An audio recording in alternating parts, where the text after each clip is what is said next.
Bueno, muy buenas tardes a todos, a todas, a todes. Hermoso comenzar este nuevo módulo, este nuevo curso de formación de formadores en género y derechos humanos. Queremos, justamente están la mayoría de las integrantes de la Secretaría de Derechos de las Mujeres, Igualdad de Géneros y Diversidades. Y nada, veníamos haciendo la previa con las compañeras. Hoy tenemos un panel de lujo. Ya saben que el objetivo del curso es justamente brindar una capacitación específica, ¿no?, sobre las situaciones de subordinación y discriminación que sufren mujeres y colectivos por la diversidad sexual. El curso obviamente está destinado a todas, a todos y a todes, activistas, defensores, defensoras por los derechos humanos, docentes, funcionarios, profesionales y operadores y operadoras sociales en contacto, ¿no?, con las problemáticas de discriminación y violencias de género. Bienvenidas al módulo de comunicación de género y diversidad. Mi nombre es Gretel Gariano, estoy acompañada por Agustina Olivos y por Graciela Stuplik, que seguramente ya me está mirando, pero lo voy a mejorar la pronunciación, lo prometo, Gra. Les vamos a pedir nuevamente a todas y a todos, a todes, por favor que muteen sus micrófonos. Tengan en cuenta que muchas veces se interrumpe la disertación de las compañeras. Saludamos a todas las compas de las regionales de todo el país, de la Asamblea Permanente por los Derechos Humanos, y sin ánimos de alargar esta presentación, vamos a presentar a nuestra primera ponente. Ella es Florencia Guimaraes. Recién estábamos charlando con ella, le vamos a pedir que se vaya desmuteando. Presidenta del Centro de Día Travesti Trans, la Casa de Loana y Diana en La Matanza. Es trabajadora judicial, responsable del programa Acceso a Derechos a la Justicia para Personas Travestis Trans. Integra Furia Traba, organización travesti trans por los derechos humanos. Florencia, bienvenida.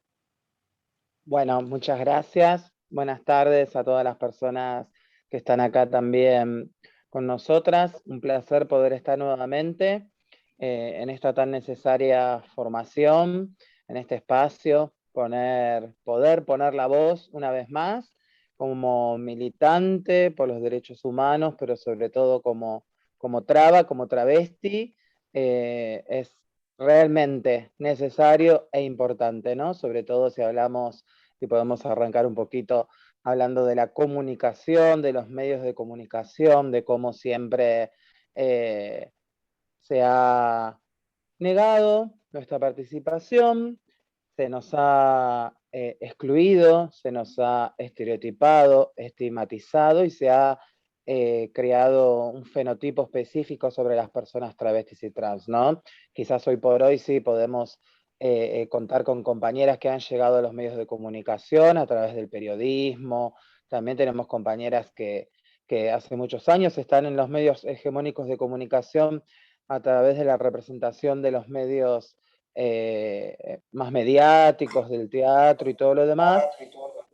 Pero bueno, esto no ha sido fácil, no ha sido sencillo, ha costado muchísimas décadas, ¿no? El poder llegar a los medios de comunicación con otra perspectiva, de otros lugares, contando otras historias, ¿no?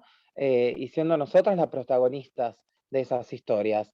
De eso se trata, ¿no?, la lucha por los derechos humanos, de que todas las personas podamos tener voz, podamos tener lugar, podamos habitar todos los espacios, y en el caso de las travestis y trans, no solamente estar en ese lugar que nos fue asignado lamentablemente y que sigue siendo mayoritariamente el mismo, que es la prostitución, que es la noche, que es una esquina, ¿no?, con todo lo que eso conlleva, muerte, violencia institucional, y sobre todo muertes tempranas, ¿no? Tenemos que decir y recalcar una y mil veces que todavía las personas travestis y trans, no solamente en Argentina, sino en toda Latinoamérica, seguimos en una expectativa de 35 años de edad, o sea, muertes muy tempranas. Y esto es muy importante que también lo podamos hablar, que podamos hablarlo no solo en los medios de comunicación, sino en nuestros espacios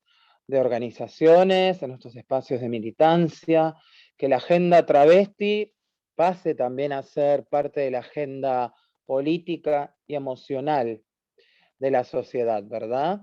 Que seamos abrazadas, pero sinceramente, ¿no? Abrazadas, escuchadas, acompañadas, ¿no? Que como nosotras, el movimiento político, porque así lo denominamos muchas de nosotras, el movimiento político travesti, porque eso es algo que nos inculcó y nos dejó nuestras grandes compañeras, las dos víctimas de travesticidio, una de un crimen de odio como Diana Zacayán y luego Luana Berkins de un travesticidio social, nos dejaron bien en claro que las travestis somos sujetas políticas, que tenemos que organizarnos, que nos hemos organizado para conquistar muchas de las leyes que hemos logrado, ¿no? Que todavía falta muchísimo más, falta que realmente se implementen, pero que somos sujetas políticas y sujetas de transformación. Entonces, como nosotras hemos levantado también históricamente muchas banderas, por, no sé, nombrar Luciano Arruga, Mariano Ferreira, un montón de compañeros y compañeras, y hemos estado en los piquetes y hemos estado en las calles, también nos parece que del otro lado deberían levantar las banderas de las trabas, ¿no? Sobre todo cuando hablamos de toda tanta violencia a la que somos expuestas, de la violencia estructural en la que vivimos las personas travestis y trans, por supuesto acompañada de la pobreza estructural, que pobreza y violencia van de la mano, ¿no?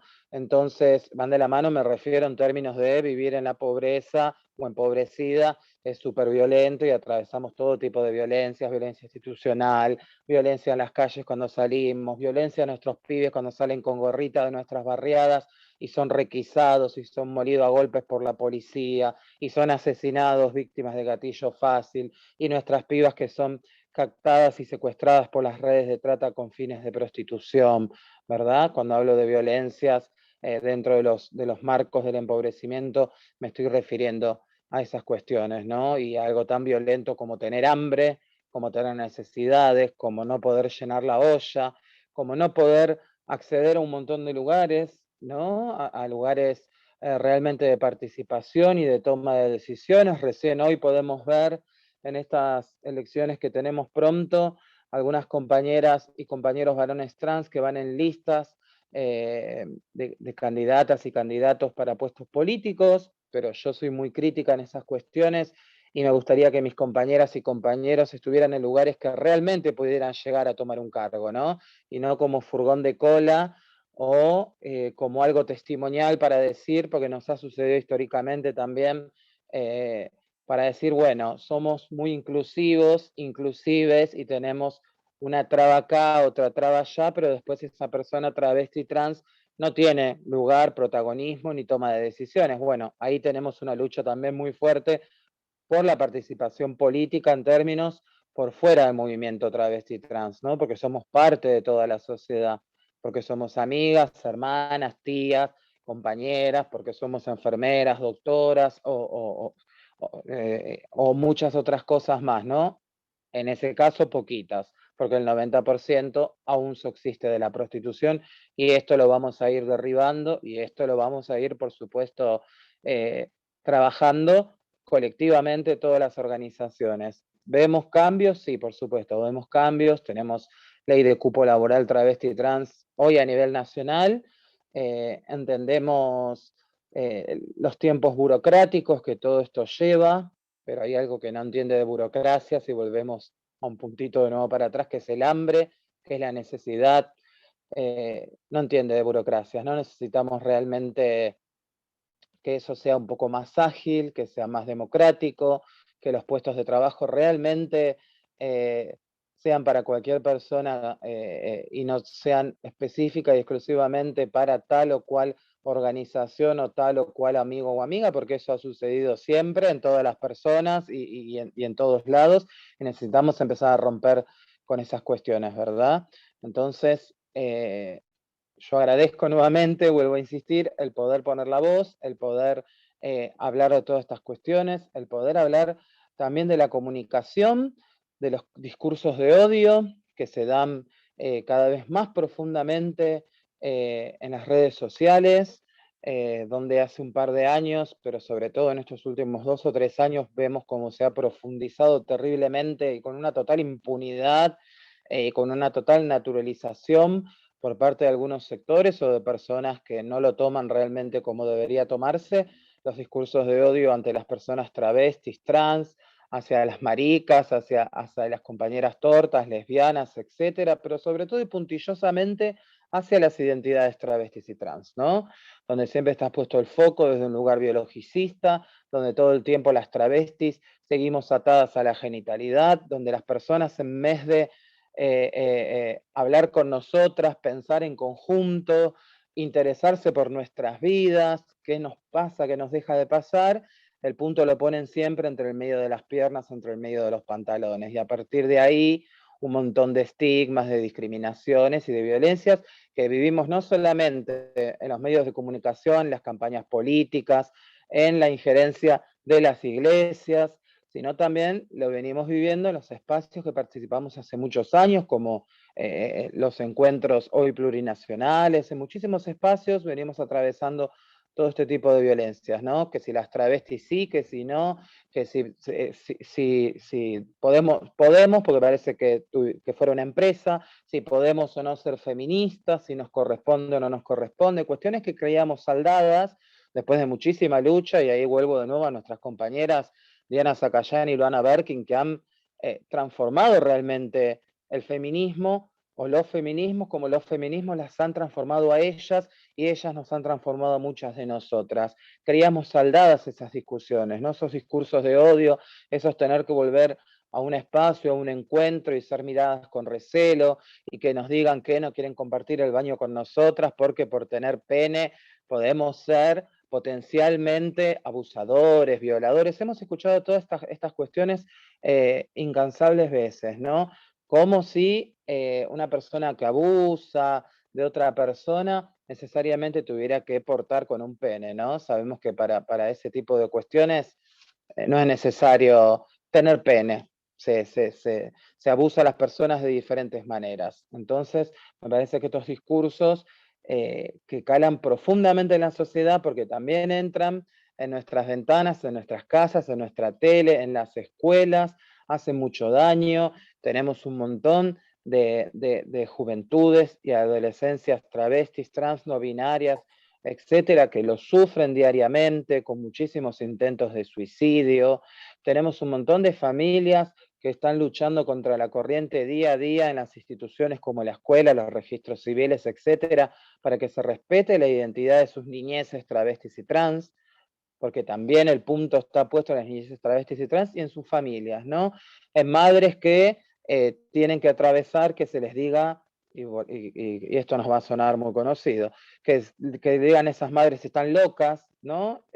Las locas, porque le creen a sus hijos o a sus hijas cuando les están diciendo, mamá, yo no soy nene, soy nena, o viceversa, cuando no se identifican con la ropa que le ponen, ¿no?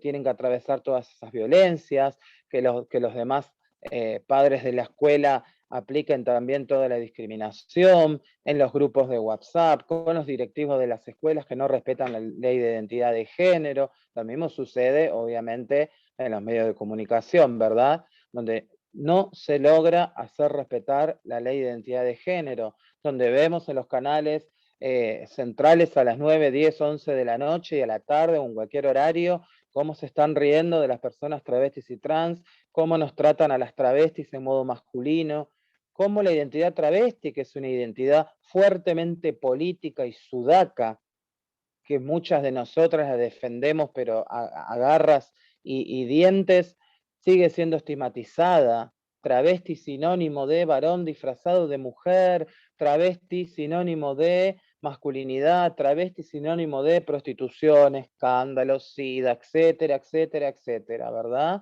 Todo el tiempo tergiversando nuestra identidad, que es fuertemente política. Esto sigue sucediendo todo el tiempo, sigue sucediendo en la tele, en casa, en las escuelas, en los hospitales, cuando no se respeta la identidad de las compañeras, en las comisarías, en el Poder Judicial, en absolutamente todos los espacios nos seguimos encontrando con estas cuestiones, ¿no? De la falta de empatía, para empezar, del desconocimiento, de la resistencia ante la ley, porque puede haber personas que no la conozcan, sí, por supuesto, necesitamos también que todos los espacios del Estado tengan formaciones, capacitaciones, sensibilizaciones, como queramos llamarle, no solamente del Estado, digo del Estado porque son los lugares a los que una concurre cuando, no sé, tiene que ir a un hospital, tiene que ir a la escuela, al Poder Judicial, etc. Necesitamos estas instancias de formación como estamos teniendo ahora en todos los lugares que habitemos, ¿no? En los clubes, en las organizaciones políticas, sociales, en absolutamente todos los lugares. Me parece que ahí está la clave de empezar a deconstruir, por el término que querramos usar, esta sociedad que sigue siendo machista, patriarcal, todas estas cuestiones que ya conocemos, que sigue siendo heteronormativa, donde las personas que rompemos, ¿no? con esta imposición de ser varón o mujer en términos de heterosexualidad obligatoria, somos lo anormal, lo desviado, lo que hay que combatir, lo que da vergüenza, ¿no? Todo el tiempo esto sigue sucediendo. Parece que estuviéramos hablando una charla hace 20 años atrás porque ponemos en contraposición y decimos tenemos la identidad de género, tenemos ley de cupo laboral travesti trans, tenemos ley de matrimonio igualitario, hemos conseguido muchas conquistas, pero las leyes muchas veces quedan en la letra y en lo cotidiano son otras las cuestiones que pasamos y que atravesamos, ¿no? Compañeras travestis que todas las noches están en una esquina, en plenos bosques de Palermo o en cualquier lugar que querramos abordar de capital de la provincia y de todas las provincias a los costados de la ruta, en situación de prostitución, llenando la caja chica de las comisarías, ¿no? Siendo violentadas, pagando con su cuerpo para poder estar paradas y comer y pasando arriba de un patrullero con 4 o 5 policías después de atravesar toda la noche con los prostituyentes y ver si vuelven con vida a sus casas. Tenemos las cárceles de la provincia de Buenos Aires repleta de compañeras travestis y migrantes, porque tenemos un gran componente xenofóbico en la provincia de Buenos Aires y sabemos, ¿no?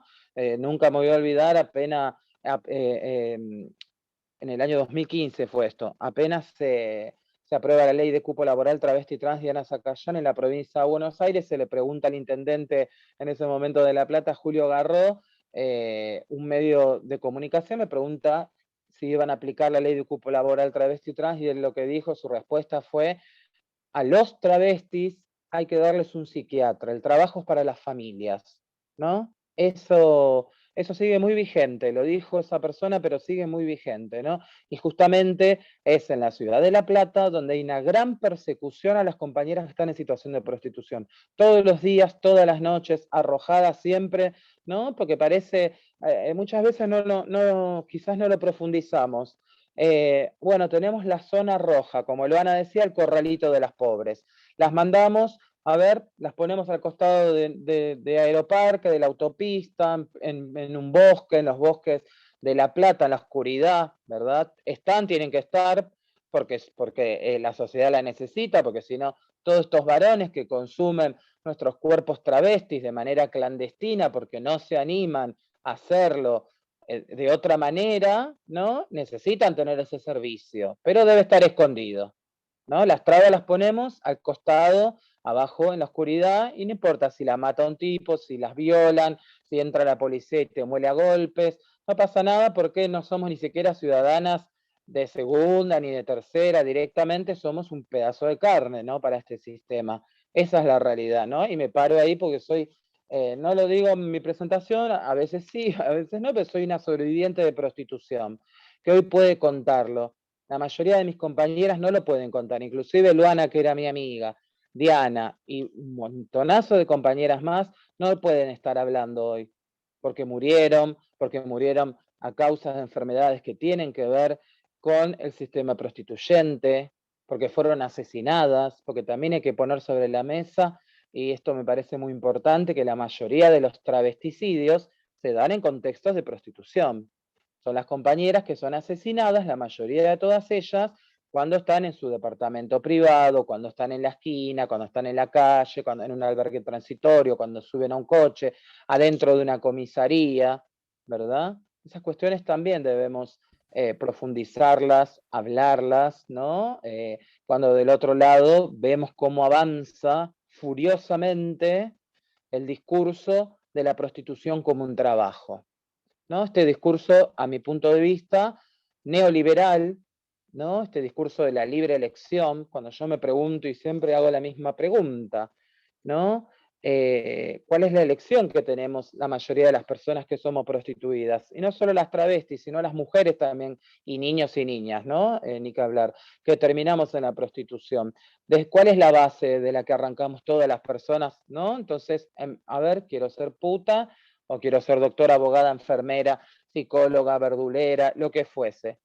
La mayoría de las que terminamos en una esquina o en los campos de concentración, que son los prostíbulos, somos las empobrecidas por el sistema capitalista. Y en el caso de las travestis, casi todas nosotras. Porque, ¿qué abanico tenemos de oportunidades una persona travesti para decir, a ver, ¿qué quiero ser? A ver, tengo ganas de pensar si quiero ser, no sé, filósofa, doctora, abogada, o terminar en una esquina. Bueno, en nuestro caso es claro, no hace falta, con cualquier informe que agarremos, todos dan cuenta de lo mismo. La Comisión Interamericana de Derechos Humanos, en uno de sus últimos informes, da cuenta de lo mismo. El 90% en toda Latinoamérica, inclusive incorporaron Estados Unidos, de las personas, feminidades, travestis y trans, están en situación de prostitución, ¿verdad? Entonces, todas estas cuestiones hay que profundizarlas cuando hablamos tan livianamente de la prostitución, cuando lo tomamos de un lugar tan progre o tan, ¿no?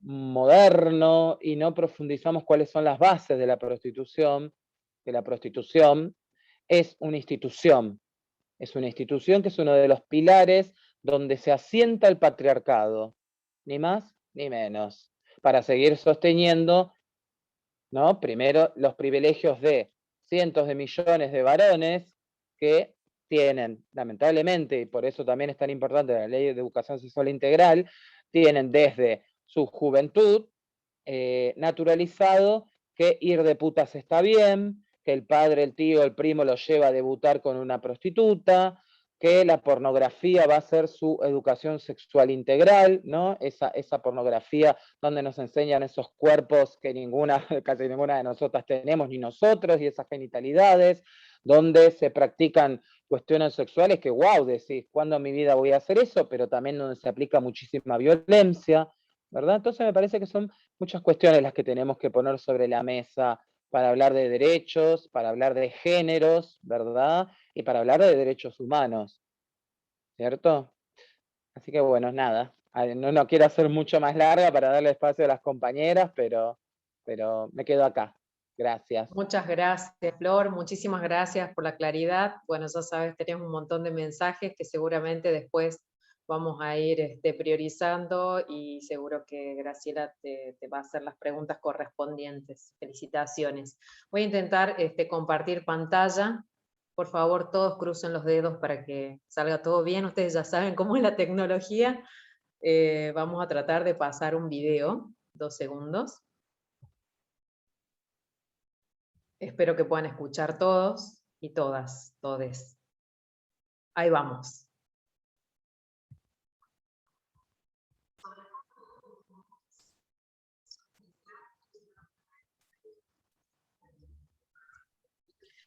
Tenés que compartir el audio también.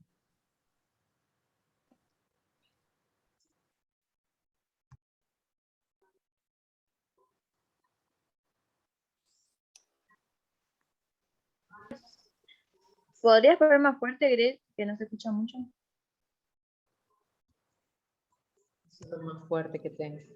No, lo que pasa es que tenés que compartir, cuando compartís pantalla, tenés que compartir audio también, porque si no, no se va a escuchar.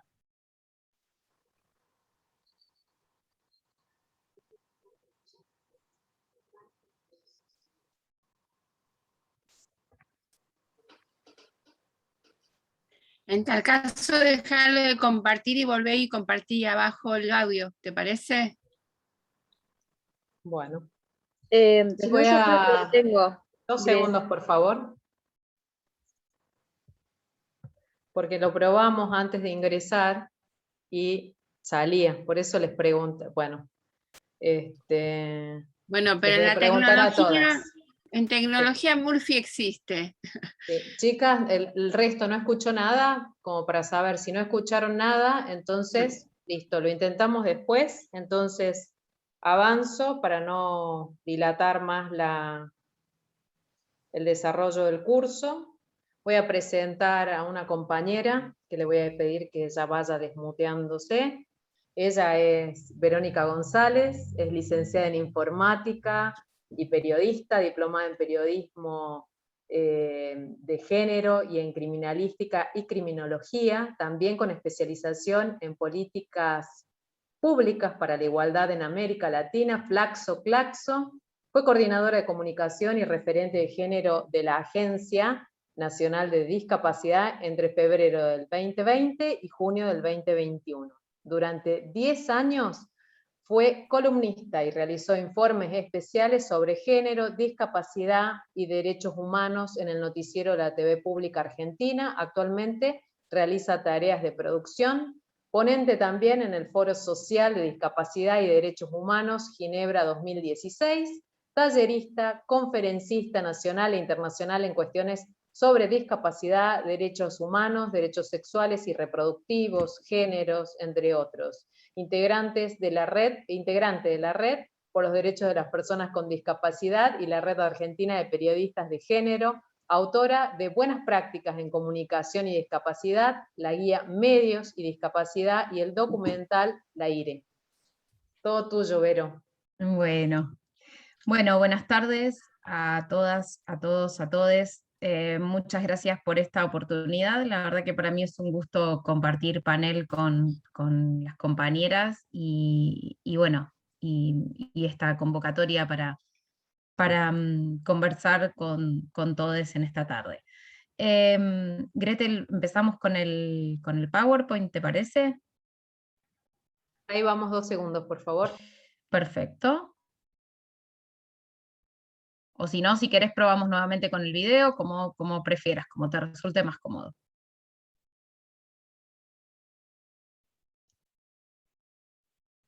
Ahí vamos. No está resultando la tecnología hoy. No sé por qué, pero No chicas, nada, no hicieron fuerza ustedes, me parece.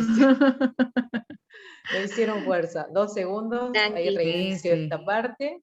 Tranquila, no pasa Somos nada. comunicadoras. A ver, alarga, Vero, alarga. Sí, sí, no pasa nada. Bien. Bueno, la idea es que hoy conversemos un poquito sobre las personas con discapacidad en los medios. Yo entiendo que hay dos situaciones a considerar en el caso de las personas con discapacidad en los medios. Una es el abordaje de la discapacidad en los medios y otra es las cuestiones de accesibilidad en los medios de comunicación. Hoy prefería hacer foco en lo que es el abordaje, ¿sí? La accesibilidad la dejamos para otro rato porque era mucho para estos 15 minutos. Y me parece que algo interesante a pensar también es qué lugar ocupamos las personas con discapacidad en los medios en tanto productoras de información, ¿no? En tanto hacedoras de información. Y eso, bueno, no, lamentablemente no es tan habitual. Cuando Gretel les contaba esto de que estuve en el Espera, Vero, te tenés que volver a conectar el audio. Discúlpame.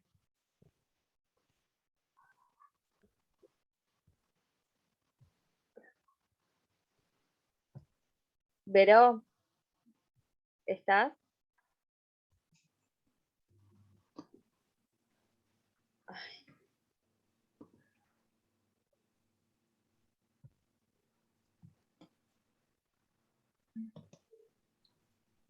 No, no se escucha. Creo que está preguntando si se escucha. No se escucha. Estás muteada, Vero. ¿Vos podrás desmutearte?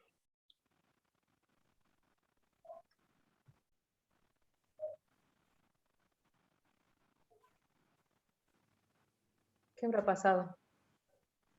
A ver ahí. ¿Ahí me escuchan? Ahí está. Ahí está. No, Bueno. ¿saben qué pasó? Yo había sacado el lector de pantalla porque si no me lee todos los mensajes del chat y entonces para poder concentrarme y hablar y bueno, nada, se ve que algo pasó ahí y No hay problema. ¿No me Vero. escucharon nada de todo lo que dije? Se cortó hace 2 minutos más o menos. Así que Sí, hay que Vero, mientras tanto pude resolver, la tecnología volvió a mi computadora Ok, y muy bien. tenemos la presentación ahora.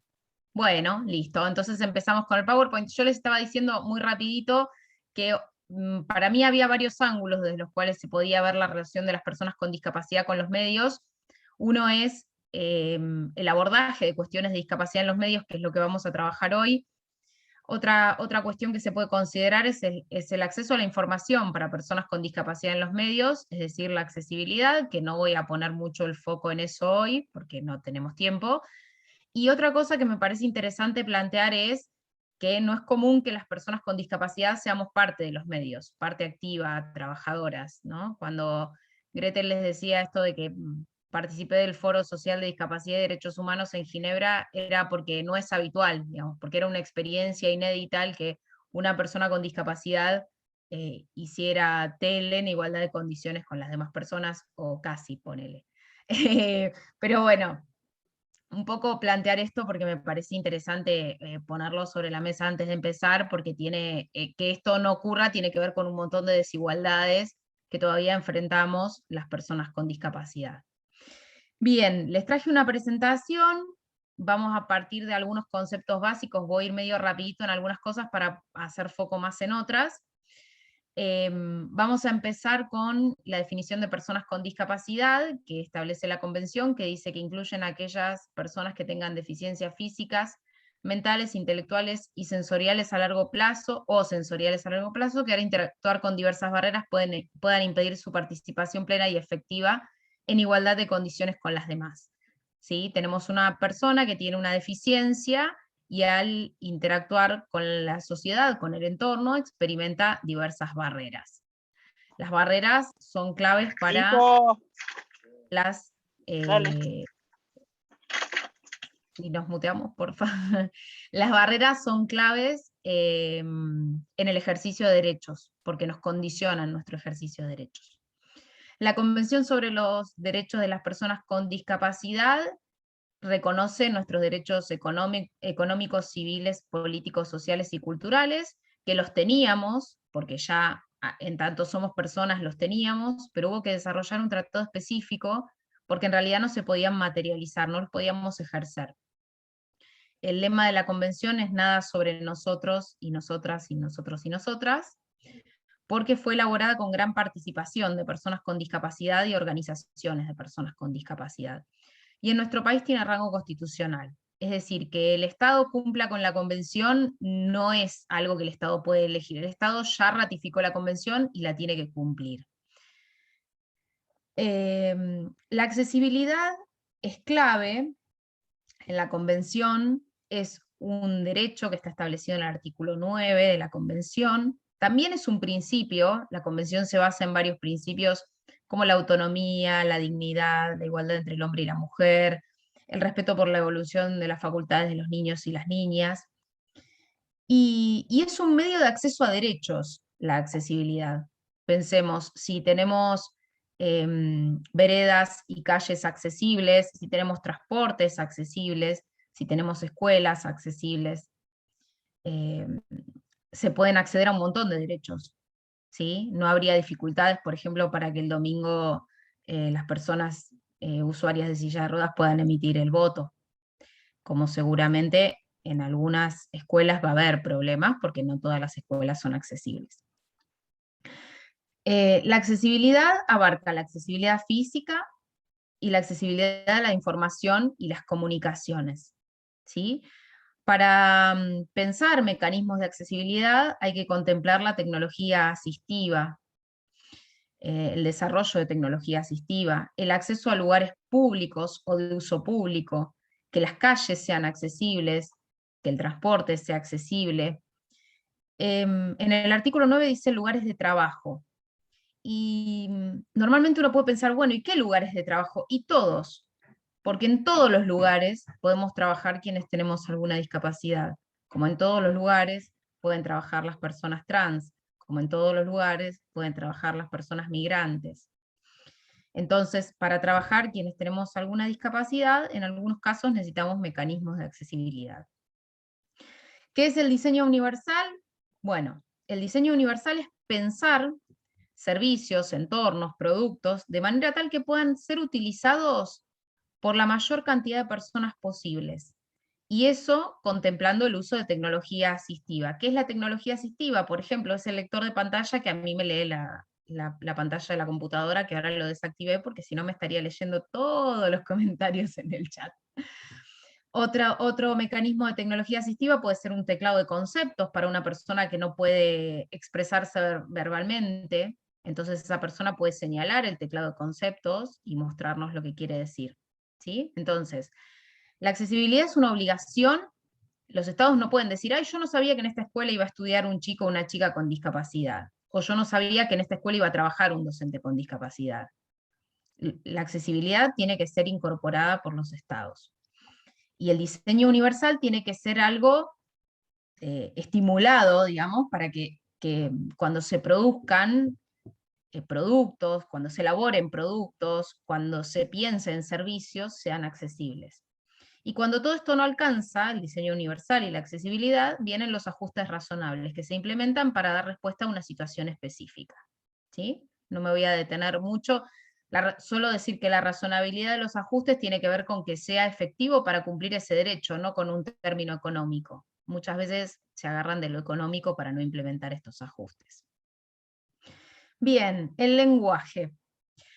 No utilizamos discapacitado porque la discapacidad es un término en constante evolución. Esto no lo dije. Porque a las personas con discapacidad hubo personas con discapacidad en todos los tiempos, en todas las sociedades, pero la concepción de la discapacidad fue cambiando a lo largo de la historia, porque fue evolucionando el concepto de discapacidad como también fue evolucionando el concepto de género, ¿no? Entonces, cuando nosotros decimos discapacitado, estamos adjetivando, es un adjetivo estático, y no estamos priorizando a la persona. El discapacitado, la discapacitada, no es correcto. Tampoco decimos sordomudo, porque las personas sordas hablan, se expresan utilizando lengua de señas. No decimos no vidente, porque el vidente es el que ve más allá, cualquiera que no tenga esa capacidad, entonces sería no vidente, que no es lo mismo que ser una persona ciega.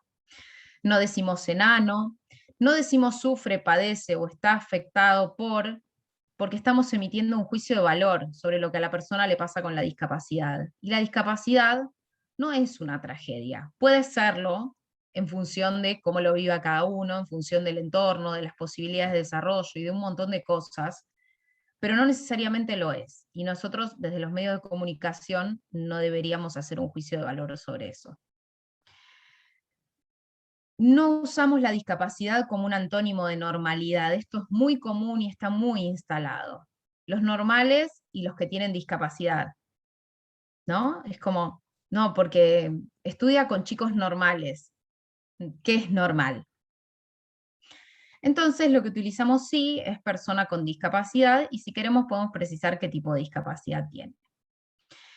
Estamos en plena campaña y vieron que se utiliza mucho en las campañas políticas la discapacidad como insulto. Que una persona que ejerce la política es sordo, es ciego, es esquizofrénico, es loco. Y la verdad que no es correcto utilizar estas palabras, porque quienes tenemos alguna discapacidad no elegimos tenerla. También se utiliza cuando se habla de femicidas, ¿no? Es loco. No, no es loco, es violento. No es lo mismo y estigmatiza a quienes son usuarios de servicios de salud mental. Bien, vamos un poco a las coberturas. Coberturas que todavía vemos, bueno, buscan sensibilizar, el foco está en la discapacidad. ¿Por qué me quejo con esto de sensibilizar?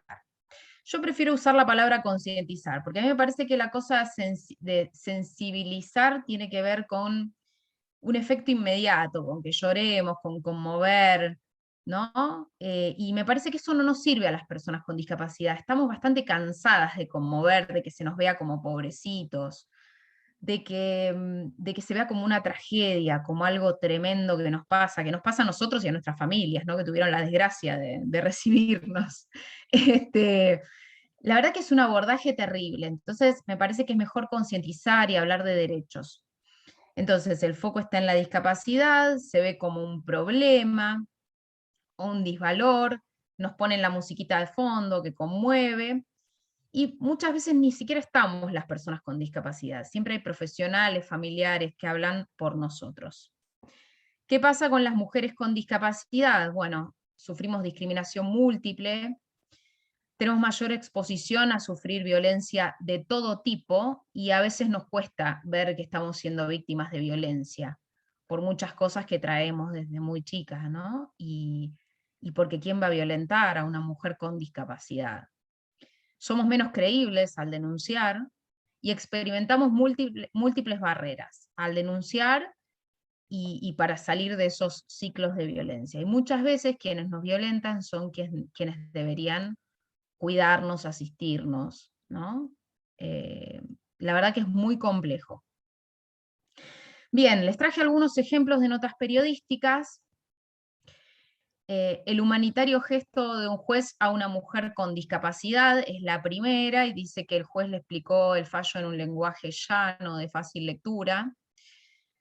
Yo no sé si es humanitario o es que está haciendo lo que tiene que hacer el señor, ¿no? El señor juez, que me parece genial lo que hizo, ¿no? Pero quizá humanitario no sería el adjetivo adecuado. Bueno, la siguiente, no les voy a leer todas las notas. Esta historia de lucha, tiene síndrome de Down y se recibió de asistente dental. Bueno, habla de Angie, que tiene síndrome de Down, que va a trabajar en el consultorio de su hermana. No dice por qué, pero seguramente porque nadie más la contrata, pero ese análisis el medio de comunicación no lo hace. Y dice que el único problema que tuvo Angie para estudiar fue levantarse temprano. Un poco reduccionista el abordaje, me parece. Bien, esta es un escándalo.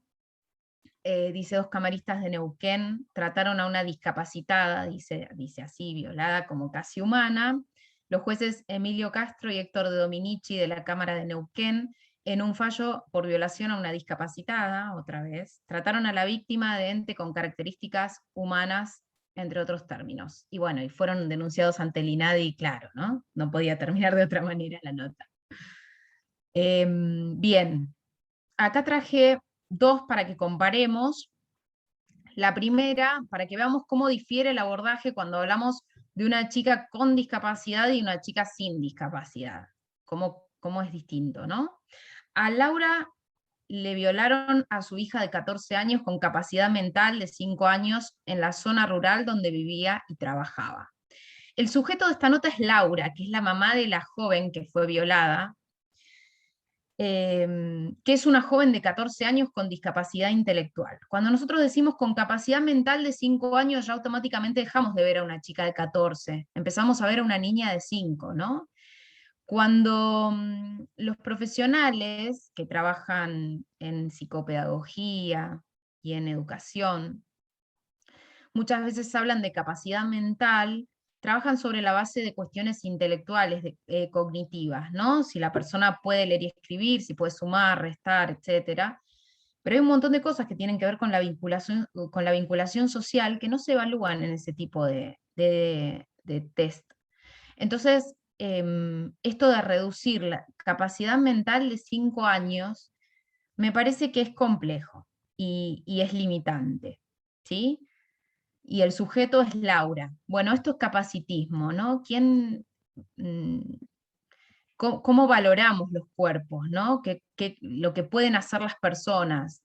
El capacitismo tiene que ver con pensar que los cuerpos son de una manera estándar y que las personas tenemos que hacer todas lo mismo y de una misma manera, ¿no? Y lo demás es desvalorizado.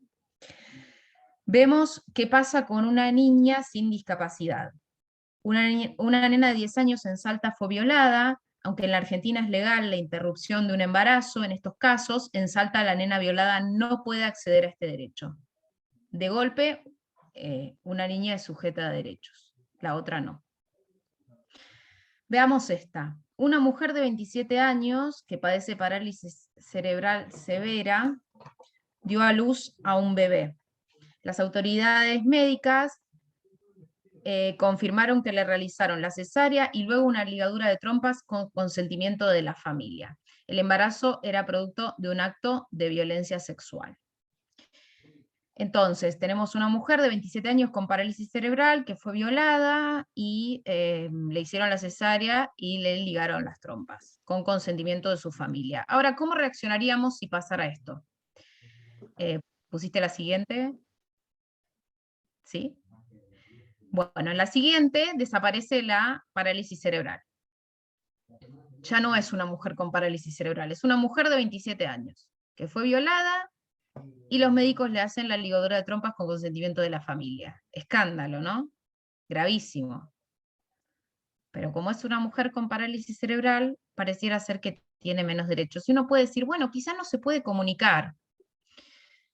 Puede ser que no se pueda comunicar de ninguna manera, puede ser. ¿Pero era necesaria esa ligadura de trompas sin su consentimiento? ¿Para qué? ¿Para que la sigan violando?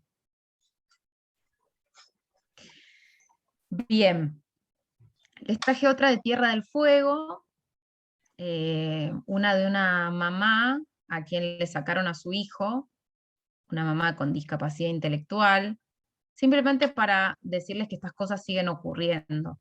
En Redi hemos trabajado un caso que llegó a la Corte Suprema, y si bien tuvo un fallo favorable, no fue posible la revinculación, porque la salud mental de la mamá está muy deteriorada por el retardo en el acceso a la justicia, pero estas cosas siguen pasando.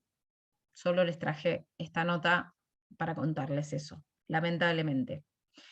Después les traje otra que dice, una joven discapacitada murió por desnutrición y falta de atención, detuvieron a su madre, y habla de una chica con discapacidad motriz, auditiva y visual, y dice que detuvieron a la madre, que por otro lado dice que tiene trastornos de la personalidad también. Es decir, era una madre que también tenía discapacidad, que no contaba con los apoyos necesarios para ejercer la maternidad, y la chica nunca había ido a la escuela, nunca había tenido ningún tipo de asistencia. Y la culpan a la madre, ¿no? Como siempre. Es no vidente, aprendió inglés sola y ahora será becada en Harvard. La conmovedora historia de milagros. ¿Era necesario? ¿Era necesario ese abordaje así, tan... La conmovedora historia, digo, porque también quienes comunicamos sabemos cómo titulamos, ¿no? Y que elegimos qué frase poner y que, bueno, esa también tiene sus particularidades. Les pongo un par de notitas más y así podemos ver los videos, que si no me va a sonar el pip. Vivir sin ver ni oír, la historia de un joven con sordoceguera que se comunica con el mundo a través del tacto y del olfato. Bueno, la nota tiene un enfoque así de superar obstáculos, la discapacidad es un tema individual, ¿no? Y la persona tiene que superar los obstáculos que se le presentan en la vida, y también dice que el chico vive feliz. Bueno, sí, tendrá momentos donde es feliz, momentos donde no es feliz, como todo el mundo, ¿no? También es una visión romantizada de la discapacidad.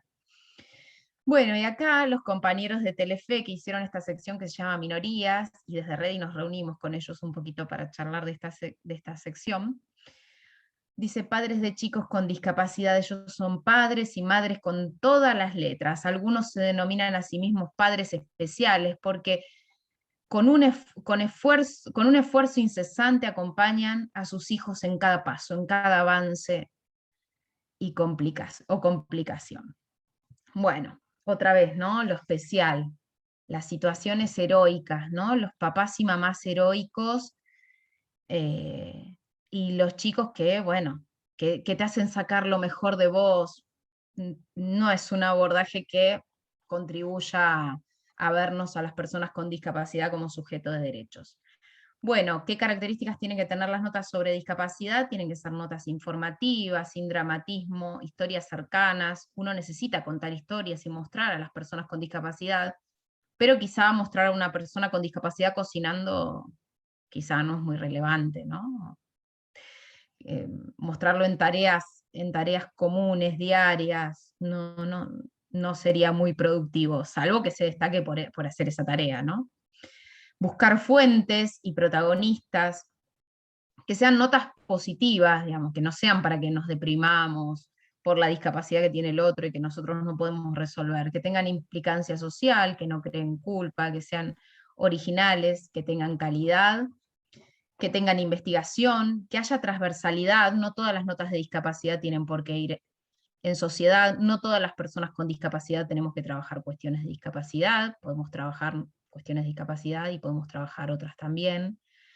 Me parece que es importante empezar a ver cómo podemos hacer una nota de economía que tenga que ver con discapacidad, ¿no? Por ejemplo. Hay notas de todo que tienen que ver con discapacidad. Es un tema transversal, como lo es la perspectiva de género. Y bueno, por último, me preguntaba si contribuimos a mostrar a las personas con discapacidad como parte de la diversidad humana, ¿no? Para reflexionar.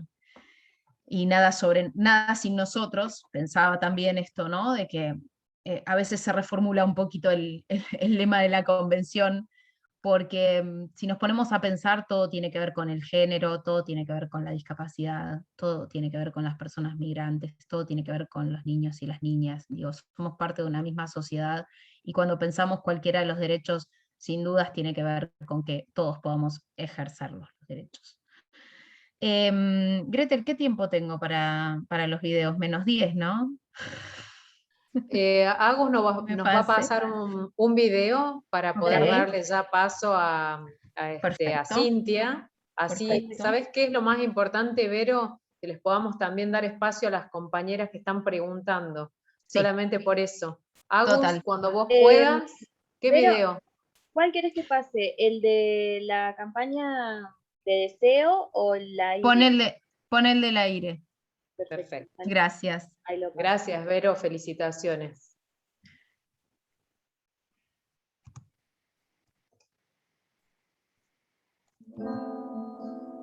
Irene Cuevas es una joven con discapacidad que estudia en la Escuela Normal de Altagracia el bachillerato con orientación en ciencias sociales. Su obra social, APROS, incumplió sistemáticamente su obligación de brindarle las prestaciones necesarias. La Comisión Interamericana de Derechos Humanos dictó una medida cautelar que ordena al Estado argentino garantizarle los apoyos necesarios para su inclusión socioeducativa. Es una niña o una adolescente de personalidad súper fuerte, súper definida y con una claridad mental muy grande. Es fuertísima, sabe lo que quiere y pelea contra bien, marea, contra eso. Esa picardía que tiene todo chico, ella la tiene y la caracteriza y ella lo sabe. A ver, decirle con la cámara. Irene es una persona de un corazón muy abierto y profundo. Ella cala hondo en todas sus relaciones. Una persona amorosa, emocionalmente saludable. Ella decide con quién estar y con quién compartir la vida. Una persona simple, poderosa.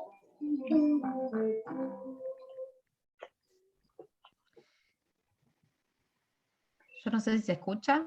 ¿Se escucha, Gretel? Sí, sí. Bien, sí. Solo un comentario para cerrar. Este es el tráiler de un documental que hicimos, que, bueno, Ire es una joven con discapacidad múltiple, ella nació con vestigios de cerebelo, utiliza silla de ruedas para trasladarse, tiene disminución visual, disminución auditiva y no habla. Esa voz masculina que escuchamos sobre el final era un asistente, pero decía lo que ella decía de ella misma. El documental lo que busca mostrar es cómo ella puede estudiar en una escuela común con los apoyos necesarios. Y bueno, esperamos poder mostrarlo en breve de forma masiva. Estamos viendo en qué plataforma podemos emitirlo, pero nos parece que es una herramienta para pensar que aún en las situaciones que nos parecen más complejas, se puede generar una inclusión educativa adecuada. Muchísimas gracias, Vero. Es impresionante la cantidad de mensajes. A Florencia y a vos, felicitaciones una vez más. Gracias por tu generosidad. Ahora me toca la tarea de presentar a otra compañera. Ella es Cintia Ottaviano, doctora en comunicación, periodista profesional hace 30 años, docente de grado y de posgrado, directora de Radio Televisión Argentina y del posgrado Comunicación y Derechos de la Universidad Nacional, y ahí ya hago y seguramente que Graciela sale a salvarme. primera defensora del público de Argentina con premios nacionales e internacionales, 4 libros publicados. El último, Derecho Humano a la Comunicación, Desconcentración, Diversidad e Inclusión. Cintia, si te puedes desmutear, todo tuyo. Bienvenida. Buenas tardes. Bueno, muchísimas gracias. La verdad es que muchas gracias por la invitación a todas las integrantes, quienes están en la PDH, ahora especialmente con quien tenemos un vínculo desde hace mucho tiempo y estuvo allí detrás para que esto sea posible, así que gracias por la persistencia de siempre. Muchísimas gracias a Florencia y a Vero, 2 exposiciones que nos dejan reflexionando en torno de una problemática común, ¿no? Que es la de las exclusiones. Efectivamente, desde mi punto de vista no podemos separar la mirada del campo de la comunicación sobre la del capitalismo de exclusiones o el capitalismo de plataformas que estamos viviendo y que tan complejo resulta, ¿no? La mercantilización, desde mi punto de vista, lo que ha hecho justamente es generar estos espacios de privilegio. En lugar de servicios de comunicación audiovisual, lo que tenemos es privatización de un derecho. Para poder lograr reflexiones en torno de la modificación de este escenario, que donde hay exclusiones sabemos que solo habrá violencias, tenemos que empezar a pensar entonces en un nuevo paradigma. Un paradigma que corre el eje del negocio, que corre el eje de la mercancía y que coloque la comunicación en el campo de los derechos humanos. Esa creo que es la clave esencial. Así como tenemos derecho humano a la salud, tenemos derecho humano al trabajo, tenemos que tener derecho humano a la comunicación. Y la pandemia ha puesto de relevancia que sin el derecho humano a la comunicación no podemos vivenciar los otros derechos humanos. Fíjense que sin la posibilidad, por ejemplo, de acceso a Internet, a una Internet además que sea de calidad, con dispositivos necesarios para realizar las actividades que fueran, y además con los conocimientos necesarios también, no solo no pudimos observar aquellas tareas vinculadas con la comunicación, sino también con el propio trabajo, con la educación, con la salud.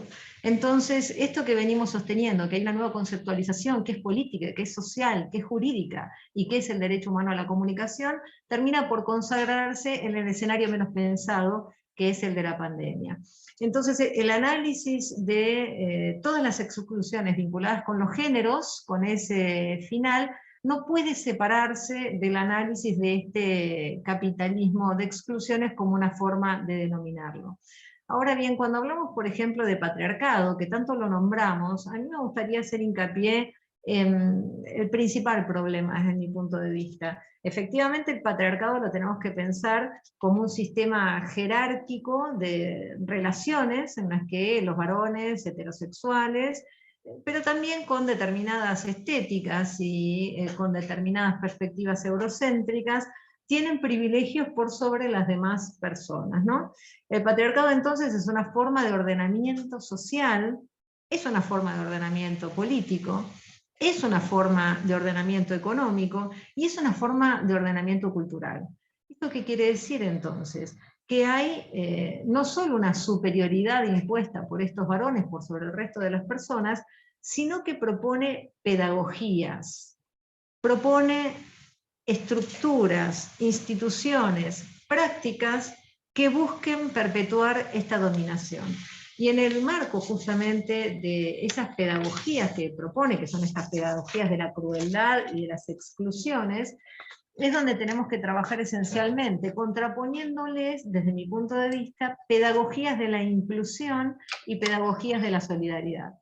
¿Tenemos normativa vigente en la Argentina para los servicios de comunicación audiovisual? Sí, y mucha. No solo la Ley de Servicios de Comunicación Audiovisual, donde está la declaración de la radio y la televisión como servicio de comunicación audiovisual, sino el último decreto del presidente que nos pone en el campo del servicio y del interés socialmente relevante, de la responsabilidad que tenemos en todos los medios de comunicación en general. Esto me parece muy importante que lo tengamos en cuenta. Si hablamos que la comunicación es un derecho humano, lo que estamos diciendo es que toda comunicación es pública, que toda comunicación le pertenece a los públicos. Entonces tenemos que dejar de pensar inicialmente en esa diferencia de no, hay medios públicos y hay medios privados. No. Esto es lo mismo que con la educación y la salud, ahí lo vamos a entender mejor. Toda educación es pública, porque es un derecho humano. Toda salud es pública. Luego será de gestión estatal, de gestión privada con fines de lucro, de gestión privada sin fines de lucro, de gestión indígena. Con la comunicación pasa exactamente lo mismo. Y eso es lo que tenemos que pensar. Entonces la base común es que todos los medios son públicos. Porque a través de los medios, y no importa cuál sea la plataforma por la que se desarrollen, no importa que sea radio, televisión o medio digital, es a través de los medios de comunicación que vivenciamos el derecho humano a la comunicación. Y es entonces allí la gran responsabilidad que tiene el Estado como garante. Vengo de otro debate, hace un ratito nada más, donde se sostenía que solo los medios públicos tenían que tener determinada calidad. Y la realidad es que no sirve de nada una isla en este sentido. Por supuesto que los medios públicos tienen mayores responsabilidades, de hecho la Ley de Servicios de Comunicación Audiovisual así lo consagran. Deben velar por el ejercicio de ciudadanía comunicacional, deben velar por la construcción de esa ciudadanía. Pero atención, porque si no empezamos a mirar toda la comunicación como una comunicación pública, toda la comunicación como un derecho humano, vamos a terminar por reconocer la mercantilización y la competencia. Y no puede haber competencia donde hay derechos humanos, porque en una competencia hay quien gana y hay quien pierde. Y nadie puede perder en el campo de los derechos humanos. Entonces lo que tenemos que hacer es reconfigurar el paradigma para comprender que el centro de la escena está ocupado por las personas que son plenos sujetos de derecho, y reconfigurar ese paradigma en el que tenemos obligación de tener responsabilidad social y de socializar información que nos permita la toma de decisiones. Eso también quedó muy evidenciado en las pandemias. La comunicación puede salvar vidas, o por el contrario, puede causar daños. Y cuando hay sobreabundancia informativa y cuando hay en realidad desinformación generada para desestabilizar las democracias, impide la toma de decisiones y hasta que los propios estados le puedan hacer frente a la pandemia. Con lo cual estamos en un momento que debería ser de una oportunidad extraordinaria. Hay una crisis civilizatoria que ya venía desde antes de la pandemia. Entonces, lo que quiero demostrarles en estos 2 minutitos que me voy a tomar es cómo ya veníamos de un escenario de exclusiones, de discriminaciones, de subrepresentaciones de las subjetividades y de lo que conocemos carencia de interseccionalidad, ¿no? Tanto Vero como Florencia explicaban lo mismo sin poner esta palabra, aunque la compartimos. No es lo mismo en la Argentina ser una mujer que ser una mujer migrante, que ser una mujer migrante en situación de pobreza, que ser una mujer migrante en situación de pobreza que vive en la provincia de Jujuy, que ser una mujer migrante en situación de pobreza que vive en la provincia de Jujuy y es lesbiana. Es decir, cuando confluyen las distintas realidades, los grupos históricamente vulnerados, que esto suele estar no solo profundamente invisibilizado, sino estigmatizado, criminalizado, y ahí es donde reconocemos todas las figuras retóricas que lo que producen es esta exclusión de la que hablábamos. Y en una democracia no puede haber exclusiones. ¿A qué me refiero con modificar el paradigma? Si la comunicación es un derecho humano, suponemos que las temáticas, por ejemplo, en el marco de un noticiero, deberían estar vinculadas directamente con los derechos humanos y con las problemáticas de la sociedad. Desde 2012 yo fui defensora del público, de servicios de comunicación audiovisual, y como resulta que cuando vos le preguntás a periodistas, comunicadoras, comunicadores, cómo es su labor, cuáles son sus prácticas, muchas veces la tienen idealizada y creen que hacen las cosas mucho mejor de como en realidad las hacemos. Decidimos hacer un relevamiento sobre qué es noticia, porque hay que tener claro que lo que nos muestran como noticia no necesariamente lo es. No todos los hechos son noticia. De acuerdo con ciertos criterios de noticiabilidad y jerarquizaciones periodísticas, determinado hecho puede convertirse en noticia. pero tenemos que replantear qué es noticia. Porque fíjense, en los noticieros de la televisión abierta los venimos relevando desde 2013 hasta hoy. Voy a compartir el último relevamiento, que es del 2019. Ahora yo voy a pedir un poquitito de participación, porque me interesa mucho, para que vean qué distantes estamos de la realidad, de lo que representan los medios de comunicación sobre nuestra realidad. Vamos a poner un ejemplo. Ustedes saben que en la Argentina hay muchos pueblos indígenas que tienen múltiples cosmovisiones, múltiples problemáticas, tradiciones, historias, y deberían estar reflejadas, por supuesto, en los servicios de comunicación audiovisual. Este análisis de 2019 tiene relevadas 17.467 noticias. Un universo muy importante, ¿no? 17.467 noticias. Me gustaría preguntar qué porcentaje de esas noticias creen que fueron sobre pueblos indígenas. Lo pueden decir oralmente o escribir ahí en el chat, pero arriesguen un número porque no van a acertar. De todas maneras arriesguen un 0,5%, dice Yuruani. No. Marta Ceruti, un 1%. No. Un 3% dice Gustavo Pérez. Menos. Un 1% dice Rocío. Menos. 0, dice Natalia Scarabiri, y bueno, ahí me mató, porque ya si dice 0, evidentemente, Graciela había dicho 0,0001, bueno, un 10% dice Sergio, se ríe Natalia, porque efectivamente me dijo 0 y me liquidó. 0,01%. Entonces, hubo apenas 12 noticias de las 17.467 relevadas, 17.467 relevadas, solo 12 noticias. Y es peor lo que les voy a contar, porque 8 de ellas eran internacionales. Estoy hablando de un año entero, ¿eh? Obviamente no se relevaron todas las noticias del año, sino que con una metodología se relevaron las que les cuento, 17.467 de los noticieros de la televisión abierta. De 12 noticias, 8 eran internacionales, 4 locales. 4. Bien. Personas migrantes. La Argentina es un país construido a partir de las migraciones que además provocaron el primer genocidio, como sabemos, ¿no? Pero digo, en términos incluso actuales, somos un país de cruce de migraciones. ¿Qué cantidad de noticias hubo sobre las personas migrantes?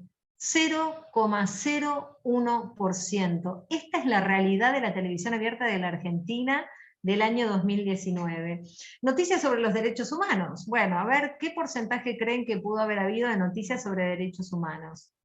En la tierra, ¿no? De los derechos humanos y de la defensa de los derechos humanos, a pesar de los negacionismos del último gobierno. Ninguna, dice Cristina.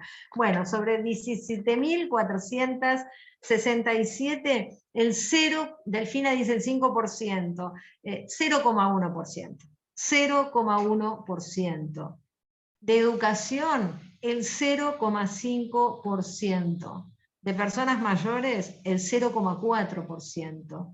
De niñez y adolescencia, el 0,5%. Como dice Natalia, es un desastre, verdaderamente es una tragedia social que las representaciones de subjetividades en el marco de los noticieros no tengan absolutamente nada que ver con lo que nos pasa en la vida real. Porque en nuestra vida hay migrantes, hay educación, hay derechos humanos, hay personas con discapacidad, hay integrantes del colectivo LGTBIQ+, hay múltiples formas de ver la vida y el mundo y no tienen representación. ¿Cuál fue el mayor tópico representado en los noticieros de la televisión abierta? ¿Cuál fue? A ver, esta la tienen que sacar. Fútbol. Dicen no, mira vos, el fútbol no.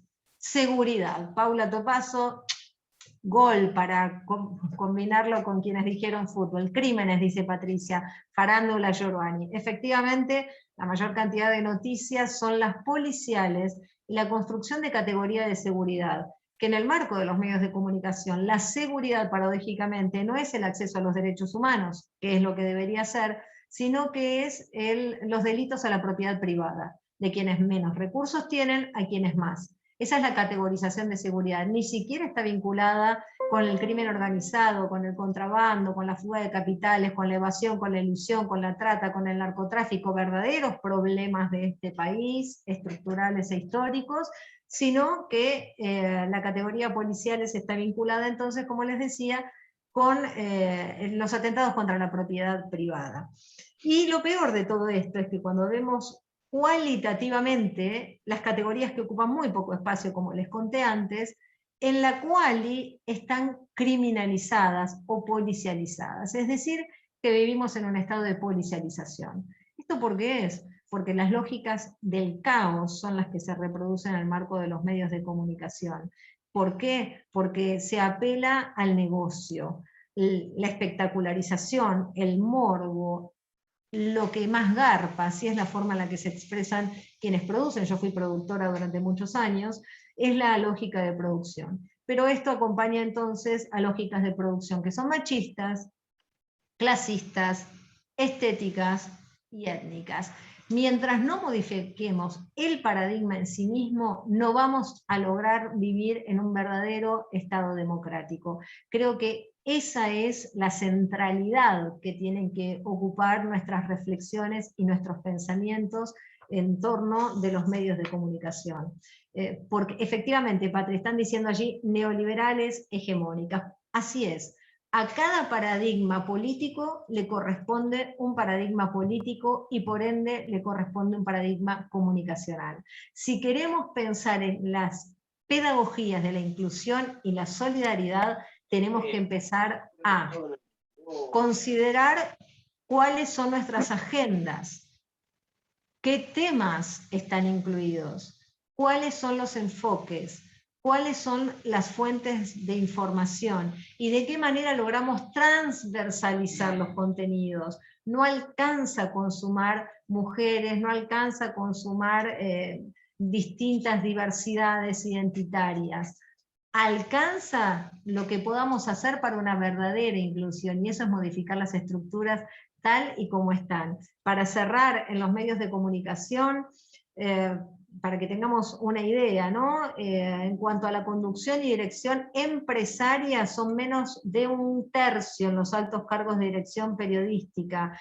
Prácticamente hay ausencia en cuanto a accionistas de los medios de comunicación. El 70% de las notas firmadas en los medios digitales, de acuerdo con un relevamiento reciente que se hizo desde una universidad pública, está firmada por varones. El 100% de las notas editoriales están firmados por varones. ¿Escucharon?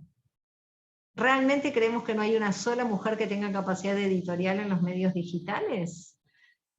Esta es parte de la realidad que se complementa teniendo en cuenta que hay una desigualdad salarial en los medios de comunicación, a pesar de que tenemos mayor nivel de formación. Escuchen esto, el 61,5% de las personas que egresan de carreras de comunicación o afines somos mujeres, el 61,5%, y tenemos mejores notas.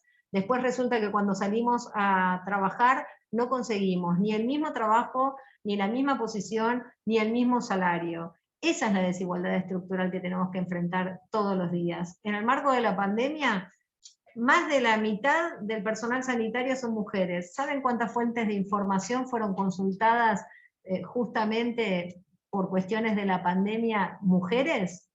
2 de cada 10. 2 de cada 10.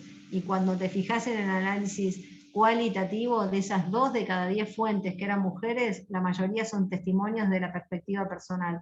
No nos consideran como expertas, no nos consideran como especialistas. Esto es lo que se vivencia todos los días. Deslegitiman nuestra palabra, deslegitiman nuestra autoridad. Solo tenemos la posibilidad de que muestren, ya sabemos, objeto de posesión y de dominio, ultrasexualizadas, pero atención también. Atención, asesinadas. No puede ser que la única información o la principal de los géneros esté vinculada con los femicidios, los feminicidios y los transfemicidios.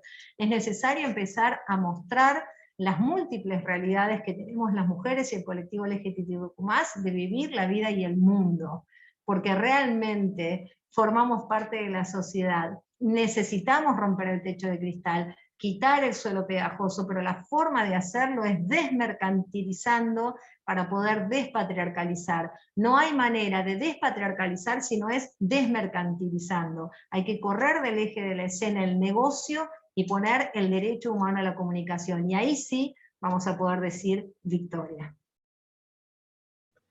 ¿Puedo aplaudir? Mira, todas te están aplaudiendo. Muchísimas gracias, Cintia. ¿Me sacás de una duda? ¿La Universidad Nacional de dónde es? Estoy dirigiendo un posgrado que se llama Comunicación y Derechos Humanos, justamente, creado a partir de las deficiencias que vemos en el campo de la comunicación de la Universidad Nacional de Avellaneda, pero además soy profe de la Universidad Nacional de La Plata y de la Universidad Nacional de El Salvador, que además estamos solicitando a la Universidad Nacional de El Salvador, de la que egresé y soy profe, que le retire el profesorado honoris causa a Macera, genocida de este país, que aún lo tiene, de manera que si se quieren sumar, después paso el mail, Por favor. es fundamental que podamos hacerlo. No puede ser que todavía un genocida tenga un profesorado honoris causa en la Argentina. ¿Dónde hay que firmar? Lo pasás por el chat, por favor. Muchísimas Ahora escribo gracias, el mail, Cintia. dale. Por favor. Nada, me quedaba pensando qué importantes son los datos, ¿no? Los datos que muchas veces uno siempre dice los datos son fríos, pero a veces son necesarios para dar magnitud y dimensionar, ¿no?, a lo que nos enfrentamos. Ahora, le voy a pasar la posta a mi compañera Graciela, creo que la conoces, pero antes de pasarle la posta, me quedo pensando con todos estos datos, ¿cómo hacer para hacerlos atractivos a la gente? Porque muchas veces lo que tenemos es información que los medios siempre dicen, no, bueno, pero a la gente no le interesa. Decía algo Graciela también en el chat, nos mandan a decir, no, eso no lo cubrís porque realmente no es noticia. Entonces, ¿cómo hacer atractivos estos datos, que son datos muy importantes, sobre todo porque es una fotografía del 2019 que seguramente se agravó o al menos se profundizó con la pandemia, ¿no? Vos sabés que no es en realidad una cuestión de atractivo. A mí me lo dijeron muchas veces, eso no es televisivo, esa es la excusa. Por eso el problema es el sistema. Si no, vos fijate que esta información está disponible. ¿Dónde la pueden encontrar? Defensoría del Público, .gov.ar, ¿no? En www.defensadelpublico.gov.ar es el relevamiento de los noticieros de la televisión abierta de la Ciudad de Buenos Aires. ¿Qué es noticia y qué no? Mira, es bastante simple de darse cuenta lo siguiente. Es cierto que hay lógicas de producción en la televisión, que por ejemplo, determinadas estéticas, determinadas formas, son las que pueden acceder más fácilmente a la pantalla, ¿no?, a la televisión. Determinada cadencia en el marco de la radio. Sin embargo, podés tener todas esas características y que no tengas la posibilidad de difundirlas. ¿Por qué? Porque el discurso, el contenido, es lo que te veda esa posibilidad. Por eso digo que tenemos que reconfigurar el ecosistema comunicacional. Mientras haya una ultra concentración comunicacional en la Argentina, es una farsa el Estado de Derecho, tal y como lo debemos concebir en un sistema democrático, con igualdades en la participación. Democracia no es ir a votar cada 2 años nada más. Democracia efectivamente es poder tener canales de participación activa y que esa participación, esa voz, forme parte de las políticas públicas que establece un Estado, porque los derechos deben vivenciarse. Bueno, hay un montón de mensajes, no hablo más. Para que los puedan leer, la especialización es Comunicación y Derechos Humanos de la Universidad Nacional de Avellaneda, UNDAB. Ahora pongo el mail, que es el espacio Patrick Rice, el que está organizando la solicitud de quitarle el profesorado honoris causa a Macera. Ahora lo escribo acá en el chat. Y bueno, quiero leer todos los mensajes, pero fueron tantos tan rápido que... Espera que esta parte viene después. Escúchame, Okay. Cintia, el último libro, yo creo que de Cintia, si vos podés decir algo, explaya mucho todo lo que vos acabas de decir sobre el derecho humano y la comunicación, que justamente, bueno, más realmente vale la pena, me parece, sumergirse a leerlo, porque bueno, como está la autora, no voy a hablar de su libro, así, sintéticamente, decinos por qué tiene que ver la charla de hoy con esto, ¿no? Gracias, es fundamental, porque una de las cosas que me decían cuando dábamos estas batallas culturales, efectivamente, es que no, es que la libertad de expresión lo que hay, no un derecho humano a la comunicación. Entonces, mi tesis doctoral está vinculada con la consagración del derecho humano a la comunicación, porque la libertad de expresión es sí dar, recibir información, buscarla y difundirla, a título personal, individual y a título colectivo. Pero atención, porque también tengo que tener derecho a reclamar cuando se vulnera este derecho humano a la comunicación y reconocer que se producen daños en el campo de la comunicación y que si se producen daños se tienen que poder reparar. Entonces ya poner a la comunicación al campo de los derechos humanos nos está hablando de que si hay daños, hay reparaciones y que además debe haber progresividad, es decir, siempre profundizar la posibilidad de vivencia de ese derecho humano. Todo eso está en este libro, que me dicen, ¿podés dar bien el nombre? Sí, mira, ahí está. Derecho humano a la comunicación, desconcentración, diversidad e inclusión, los desafíos comunicacionales del siglo XXI desde las perspectivas de las audiencias.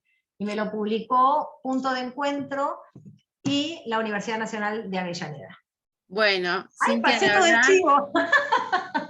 bueno, no, pero realmente tiene un valor Gracias. académico muy, muy importante, por eso lo planteamos, pero al mismo tiempo realmente las 3 exposiciones, no sé quién para juzgarlas, pero realmente han abierto un mundo de preguntas, así que arrancamos, si les parece. Las 3 realmente, como diríamos, en un mundo criollo, grosas. Arrancamos con la primera pregunta, que fue allá al principio. Tenemos un ratito, así que está bueno para el intercambio. La primera cuestión dijo: qué bueno que se haya planteado el tema de las travestis y la comunicación, digamos, ¿no? Y toda la discriminación que hay y el poco espacio al respecto. Pero le preguntan... Una cosa nada más. Florencia se tuvo que retirar porque, así como viste, venía Cintia también con agenda superpuesta, tuvo que salir para una charla. Digo, como de todos modos, perdón, hay una pregunta que me parece interesante que la podamos repensar, que es: ¿qué opinamos sobre el DNI y la X? Y ahí Cintia me mandó, que yo te lo mandé a vos como un choclo así de un compendio del uso del lenguaje. Así que, si me les parece, lo puede contestar Cintia al respecto, el tema del DNI y el uso de la X. ¿Querés decir algo, Cintia? Sí, con mucho gusto, o Vero también, porque este es Vero tiene un montón ahora después. bueno. Lo que estamos promoviendo es un uso no sexista del lenguaje o el lenguaje inclusivo, pero el lenguaje inclusivo, al comienzo, todavía no hay un consenso sobre el tema, ha utilizado el arroba, que no es un signo lingüístico y carece de oralidad absoluta. Luego usó la X, que justamente sabemos que no tiene ningún grado de oralidad. Yo no puedo decir X, profesor X, no hay manera de que lo pueda dar oralmente, no solo en la radio o en la televisión, sino que, como contaba Vero, toda la tecnología asistiva. Pruébenlo en el Google, en el traductor, cualquier motor de búsqueda. Pongan la X en una frase común reemplazando las vocales y fíjense con lo que se encuentran. Estamos excluyendo otro grupo históricamente vulnerado, queriendo incluir al colectivo LGTBIQ+. Por eso promovemos un lenguaje no sexista. Hicimos una publicación con la Universidad Nacional de La Plata que se llama El desafío de construir una comunicación inclusiva, lenguaje no sexista versus lenguaje inclusivo. Y acompañamos una tercera posición: tener lenguaje no sexista, visibilizando la lucha política con el uso de la E. Porque no se olviden que tenemos que convocar audiencias cada vez más amplias y diversas. No podemos repeler, no podemos permitir que haya ruido en la comunicación y que no nos entiendan. Todo lo contrario, tenemos que tender permanentemente a la accesibilidad en los lenguajes.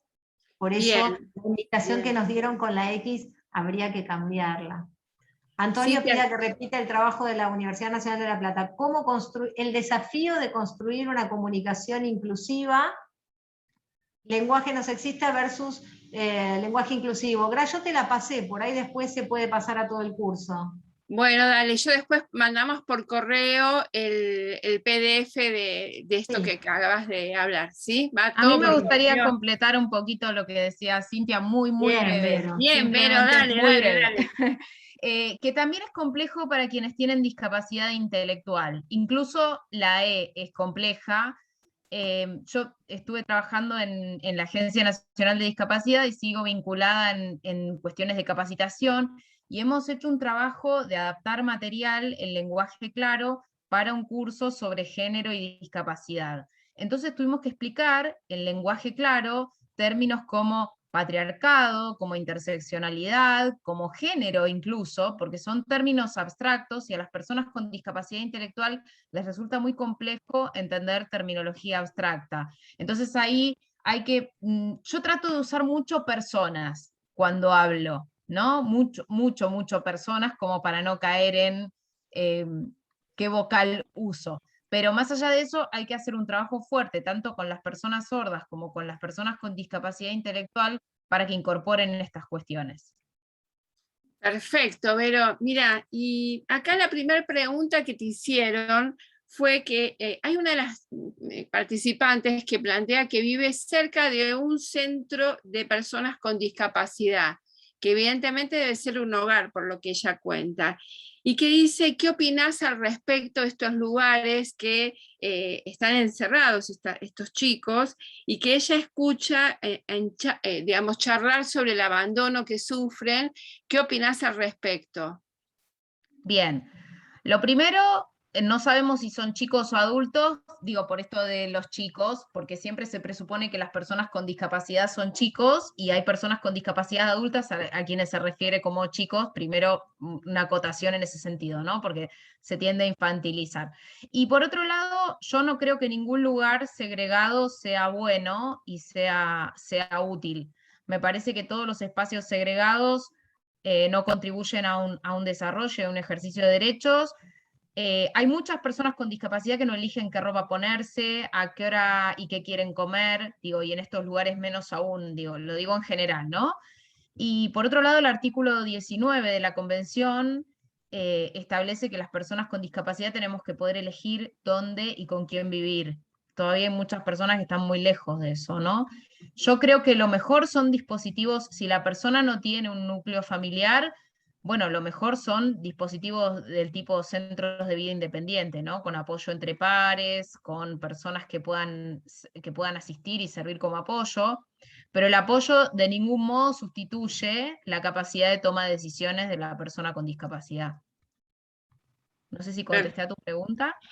Bien, me parece que sí. En un momento hablábamos de parálisis cerebral y yo puse en el chat, viste, que una vez una madre me dice, pero mi hijo no tiene el cerebro paralizado, ¿no? Le digo, no, bueno, hay una lesión, digamos. ¿no? Claro, Eso es la también. patología, sí, Claro, sí, es la ¿no? patología, es complejo, sí. Digo, dentro del lenguaje que vos hablabas, y acá te preguntan, las personas que tienen pocos recursos, ¿cómo hacen para acceder a la tecnología? Si vos podés tener algún camino para ofrecer alguna información para dar, para ver cómo poder gestionar eso.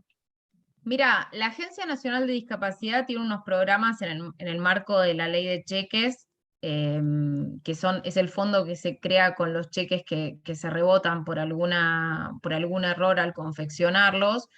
Ese fondo se destina para distintos programas. Y uno de los programas que hoy por hoy está abierto, hay algunos que permanecen abiertos durante un tiempo y luego se cierran, uno de los que permanece abierto es el de ayudas técnicas. Bueno, ese es un camino. Después, otro camino es las obras sociales. Las obras sociales tienen la responsabilidad de cubrir estas cosas. Claro que siempre dicen que no a todo, ¿no? Hay que pelear. Nadie dice que es fácil.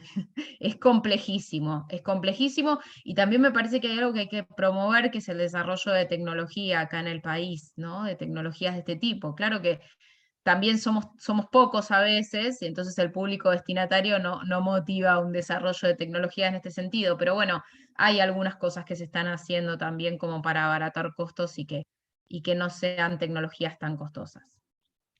Y acá piden, acá todas te pidieron el Power, así te digo. Te Sí, pidieron, sí, no hay problema, cuenten con eso, se lo pueden así, el distribuir. Power de Sí. Verónica queremos. Sí, Bueno, así que, sí, sí. ¿querés Y bueno, compartir? en la última diapo está mi mail y mi usuario de Twitter, que es lo que más uso para trabajar, así que bueno, obviamente a disposición. Perfecto. Y En la página de Ready, perdón, en la Sí. página de Ready está también la guía que hice sobre medios y comunicación, que tiene un prólogo de Nacho Levi precioso, que bueno, se los recomiendo. Y después en la página de la ADC, la Asociación por los Derechos Civiles, está la otra guía que hice antes, que es un poquito más viejita, y que tiene un decálogo que está en video también, que es más práctico a veces que el material, el librito, que es un poquito más largo. Bien, ¿y hay algún desarrollo de herramientas que piden también sobre la accesibilidad? ¿Hay algún lugar a donde vos puedas ofrecer alguna herramienta para trabajar la accesibilidad? Mira, a ver, en lo que es accesibilidad web está la ley de accesibilidad web, que establece ahí los parámetros, digamos, de las condiciones que debe reunir una web accesible. Después, bueno, hay un montón de pautas de accesibilidad, ese es para otra capacitación porque es largo. Lo más importante, a ver, muy rápido, si estamos organizando un evento, que haya intérprete de lengua de señas. Si vamos a producir un audiovisual, que cuente con interpretación y que cuente con subtítulos. Si vamos a mandar un flyer, no mandemos la foto sola, mandemos el texto también, porque las personas que tenemos discapacidad visual no podemos leer imágenes, ni por mail, ni por WhatsApp, siempre acompañado del texto. Y después utilizar terminología sencilla para que llegue a la mayor cantidad de personas posible, no solo a personas con discapacidad intelectual, sino también a personas migrantes, a personas mayores que tuvieron algún deterioro cognitivo. Digo, pensar en términos de que la información llegue, Cintia lo dijo también, a la mayor cantidad de gente posible. Bien. Acá también lo que planteaban era, ¿qué opinás del cupo laboral? Viste que hay ¿cuál es el, expresá vos si podés cuánto es el cupo laboral para personas con discapacidad y que se cumple, ¿no? Al respecto. Bien, todo, sí. El cupo laboral es un 4% a nivel nacional y un 5% en ciudad. Hoy por hoy, el cumplimiento del cupo está en un 0.96, si mal no recuerdo. Así que estamos por debajo del 1%, mal. El cupo es una medida afirmativa, está bien que exista, porque la verdad es que si no, no se contrata a personas con discapacidad. Muchas veces es la herramienta que tenemos para exigir poder trabajar. Bueno, nada, falta trabajar mucho para el cumplimiento del cupo. Muchas veces se cree que las personas con discapacidad necesitamos un montón de ajustes y medidas de accesibilidad para trabajar, y a veces no son tantas. Se cree que somos improductivos, que vamos a tardar más en hacer los trabajos, que no vamos a ser eficientes, bueno, todo eso, ¿no? Cargamos con todo eso, y algunas discapacidades son un poquito más difíciles de incluir que otras, como las personas con discapacidad intelectual, y déjenme contarles que fui muy feliz cuando en la agencia contraté 2 mujeres con discapacidad intelectual para que puedan trabajar testeando los materiales en lenguaje claro. Si ustedes me preguntan cuál fue un éxito de mi gestión en la Andis, y fue ese, porque realmente pudimos armar un circuito de trabajo y la verdad es que el trabajo que ellas hacían era impresionante. Bueno, sí, el ejemplo siempre. Bueno, Cintia, siguen preguntando por tu carrera. Son muchos los mensajes. ¿Querés hacer como una especie breve de qué se trata esta especialización que estás dando? Y digo, qué espacio, ¿no? Sí, muchísimas gracias. Traté de contestar todo lo que pude ahí en el telefonito. El tema es así: después de 30 años de recorrido en distintas redacciones de radio, de gráfica, de televisión, y de ir viendo y luchando contra la precarización laboral, porque cuando hablamos de mercantilización lo que también hablamos es que Cuando se procura un negocio, se procuran en la Argentina máximas ganancias para quienes son, por ejemplo, licenciatarios o, entre comillas, dueños de comunicación. Entonces eso hace que nuestro trabajo se vea precarizado, tengamos que tener más de un trabajo para poder vivir de nuestra profesión, además haya persecuciones ideológicas, sindicales, como ocurrió durante el gobierno anterior, esto ponga en seria imposibilidad de darle continuidad a la labor. Además, las mujeres sabemos que tenemos lo que hablábamos antes, ¿no? Ciertas dificultades de acceso, porque hay barreras efectivamente, para poder lograr todos los objetivos que nos proponemos y tener una vida libre de violencias, de todas las violencias. En ese sentido, y luego de haber escuchado la realidad de los grupos históricamente vulnerados en la Defensoría del Público, yo aprendí a ser mejor periodista siendo defensora, por eso que creo que todas las personas tienen que ser defensores y defensoras de audiencias para poder hacer audiencias públicas, para hacer políticas públicas colectivas.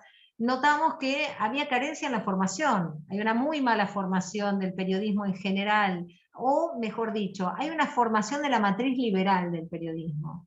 ¿Qué quiere decir esto? Te forman en la profesión individual de la primicia y la competencia, cuando creemos que el periodismo en realidad somos trabajadores, trabajadoras, obreros, obreras de la palabra, en no competencia, sino en colaboración permanente, en construcción colectiva y en la necesidad de no pelear por una primicia, sino por profundizar. No trabajamos para un medio, trabajamos para un pueblo, ese sería el concepto. Entonces necesitamos tener mayores niveles de conocimiento.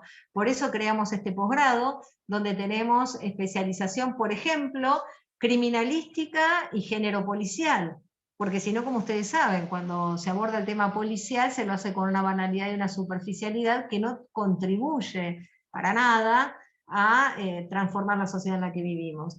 Tenemos materias vinculadas con análisis de discurso, Big Data, también opinión pública y comunicación política. Por supuesto, una materia de géneros, identidades y sexualidades, nuevas prácticas y saberes para una comunicación democrática, que es la que doy yo, la 1 y la 2, también tenemos historia, pero con perspectiva latinoamericana. Tenemos una materia que es economía, pero es economía social y solidaria, salud y periodismo, niñez y adolescencia y periodismo, ambiente y periodismo. Ahora se está cursando el segundo semestre. Gracias a la pandemia, que es una de las pocas cosas que se pueden decir gracias, la comenzamos virtual y esto ha hecho que estén cursando personas de toda la Argentina y ha sido muy difícil la aprobación en el marco de la CONEAU. Hemos hecho todo durante el neoliberalismo porque creíamos en la necesidad de crear una herramienta para dar esta batalla cultural y bueno, comenzamos en el marco de la pandemia. Por eso es virtual y lo que vamos a seguir haciendo el año que viene es teniendo la virtualidad y esperemos conseguir la aprobación de CONEAU en ese sentido. Así que todo esto en la Universidad Nacional de Avellaneda, ya está en marcha la primera corte, esperemos empezar la segunda el año que viene. De todas maneras, Gra, se pueden inscribir en los seminarios, en cada materia, no es necesario que cursen toda la especialización, también pueden hacer las materias. Este cuatrimestre tenemos, como les decía, análisis de discurso, que está buenísima, acaba de empezar. Tenemos Derecho Humano a la Comunicación con régimen jurídico de la información, una profe, una genia, Nariel Díaz, genia total del universo. También están cursando Derecho al Ambiente en este momento, y con el profe Carlos Raimundi, Historia, como les decía, latinoamericana. El profe Carlos Raimundi, que no es otro que el embajador ante la Organización de Estados Americanos que tenemos en la Argentina. La verdad es que los profes y las profes son extraordinarias. Y bueno, después sigue, como les decía, con discapacidad y con los distintos temas para profundizar, para ser verdaderos especialistas y no, como dicen, un océano con 1 centímetro de profundidad. El ALE sí, tiene un costo para la Argentina, son unos 4.000 pesos por mes, pero hay becas. Hemos hecho un acuerdo con la Defensoría del Público donde se entregaron becas, así que a través de un concurso público y abierto con la Defensoría del Público de Servicios de Comunicación Audiovisual, se otorga el 100% de la cobertura para que se pueda realizar entonces, y que no sea el dinero el parteaguas del acceso a la educación. Bueno, gracias. Yo puedo hacer una preguntita. No la voy a escribir, pero la voy a hacer. No, aprovechando a Cintia desde su lugar como defensora que realmente caminó Latinoamérica y que fue una representante importante, ¿cómo viste vos el tema de género y cómo lo ves hoy, digamos, el mapa a nivel más global, lo pienso, ¿no? Más allá de Argentina? Vamos a pasar un poquito la frontera y bueno, hoy estuviste participando en México. ¿Cómo es la problemática de género en esa perspectiva?